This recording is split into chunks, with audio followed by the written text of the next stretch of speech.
আমার কোনো বন্ধু নেই যার কাছে আমি নিজেকে ভেঙে চুরে খুচরো পয়সার মতো জমা রাখতে পারি, যে আমাকে যত্ন করে সঞ্চয় করবে, প্রয়োজনে ফিরিয়ে দেবে একটা একটা আধুলি। সত্যি বলতে আমার কোনো বন্ধু নেই। বন্ধু বলতে জেনেছি যাদের, তারা কেবল পথ চলতে সঙ্গী ছিল। দূরের পথে ট্রেনে যেমন থাকে পাশের সিটে, গল্প হয় দু পেয়ালা লেবু চায়ের দাম মেটাতে আমি দিচ্ছি, না আমি দিচ্ছি, যুদ্ধ হয় সিগারেটের বাড়িয়ে দেয়া টুকরো ফুকে, এই যে নিন ফোন নম্বর, এদিকটাতে আবার এলে ফোন করবেন। বলা শেষে অচেনা এক স্টেশনে উধাও হয়।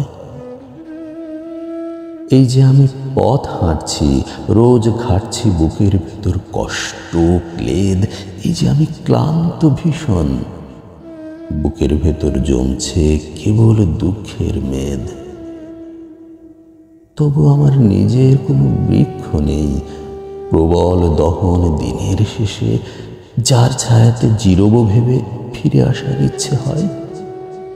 তেমন একটা ছায়ার মতন, আঁকলে রাখা মায়ের মতন আমার কোনো বন্ধু নেই। একলা দুপুর উপুর হলে বিষাদ ঢালা নদীর মতন, একলা মানুষ ফানুষ হলে নিরুদ্দেশ এক বধির মতন, হাতের মুঠোয় হাত রাখবার একটা কোনো মানুষ নেই। আমার কোনো বন্ধু নেই। আমি কেবল কোলাহলে ভিড়ের ভেতর হারিয়ে যাই, ভুল মানুষে যত্নে জমা ফুলগুলো সব বাড়িয়ে যাই, হাওয়ায় ভাসা দীর্ঘশ্বাস বাতাস ভেবে নির্বাসনে একটা জীবন মারিয়ে যাই। আমার কোনো বন্ধু নেই যার কাছে আমি নিজেকে ভেঙে চুরে খুচরো পয়সার মতো জমা রাখতে পারি, যে আমাকে যত্ন করে সঞ্চয় করবে, প্রয়োজনে ফিরিয়ে দেবে একটা একটা আধুলি। আমার কোনো বন্ধু নেই, আমার কোনো বন্ধু নেই।